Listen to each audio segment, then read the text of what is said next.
विक्रम सिंह सिसोदिया जी। राधे राधे महाराज जी। भगवान श्री रामचरित मानस में श्री तुलसीदास जी महाराज जी ने हनुमान जी भविष्य जी के संवाद में लिखा है कि जिसमें श्री हनुमान जी भविष्य जी से कह रहे हैं, कहूं कवन में परम कुलीना, कपि चंचल सबही विधिहीना, प्रात लई जो नाम हमारा, तेहि दिन ताहि न मिले आहारा। फिर कह रहे हैं कि अस में अधम सखा सुनु, मोहु पर रघुवीर, किन्हीं कृपा सुमिरहि गुण, भरे विलोचन नीर।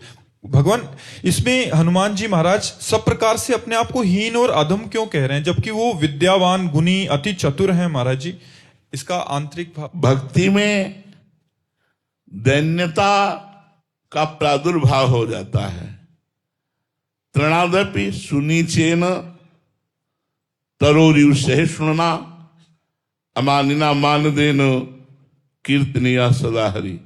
जब सच्ची भक्ति होगी तो दैन्यता का प्रादुर्भाव होता है।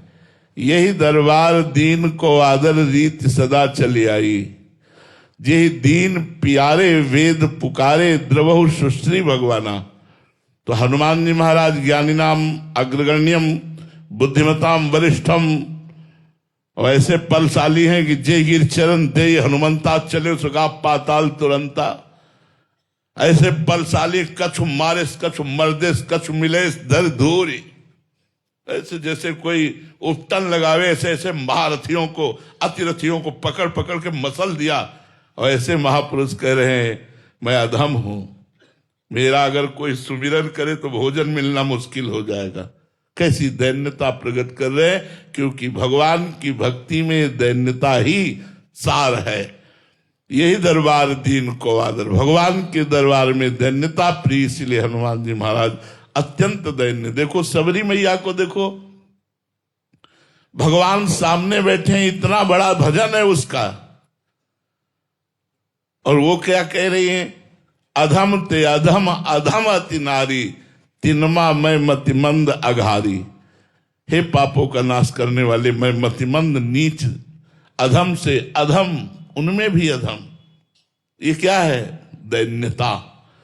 यही दैन्यता प्रभु को प्रिय, अहंकार प्रभु को प्रिय नहीं है। इसीलिए सर्वश्रेष्ठ होते हुए हनुमान जी महाराज अपनी दैन्यता प्रकट करते हैं।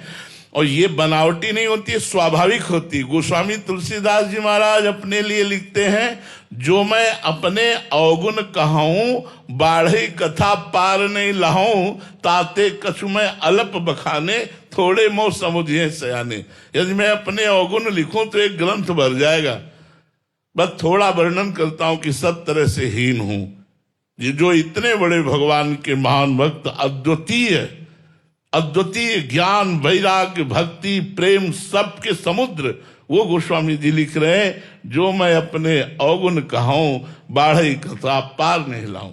हमारे आचार्य चरण कह रहे, क्वाहम तुच्छा परम मधमा, प्राण हो गर्ह कर्मा, यत्तन्नाम स्फुरत महिमा हरेश वृंदावनस्य। कहा मैं तुच्छ अधम अपराध करने वाला जीव, और कहा राधा नाम। अगर ये राधा नाम मेरी जिह्वा पे स्फुरित हो रहा है, ये तो वृंदावन की कृपा है, वृंदावन की महिमा है, मैं तो अधम तुच्छ हूं। ये बड़े बड़े महापुरुषों ने कहा, क्योंकि उनका हृदय दैन्य को प्राप्त हो गया है, और दैन्य ही भगवान को प्रिय है, अभिमान नहीं। युवराज किशोर जी। राधे राधे महाराज जी। महाराज जी, भजन मार्ग में अज्ञान क्या है और अज्ञान से बाहर कैसे आए? भगवान को भूल जाना ही सबसे बड़ा ज्ञान है, और भगवान की स्मृति में रहना ही सबसे बड़ा ज्ञान है। अगर हम भगवान को भूल गए, जिस वस्तु व्यक्ति स्थान के संयोग से, वो अज्ञान है। जिस वस्तु व्यक्ति स्थान के संयोग से भगवान की स्मृति, भगवान के भजन में डूब गए, वही ज्ञान है। ज्ञान सत्यम, ज्ञानम अनंतम। ज्ञान कैसा है? सत्य है, अनंत है। अनंत महिमा किसकी? श्री भगवान की। सत्य भगवान है, इसलिए अगर हम सत्य का स्मरण कर रहे तो हम ज्ञानी हैं, और संसार का चिंतन कर रहे तो अज्ञानी है। सारांश में, कम शब्दों में, भगवत स्मरण ही ज्ञान है, और भगवान को भूल जाना ही अज्ञान है। कह हनुमंत विपत्ति प्रभु सोई, जब तो सुमिरन भजन न होई। भगवान का सुमिरन भजन छूटा, अज्ञान में फंस गए, विपत्ति में फंस गए, माया में फंस गए।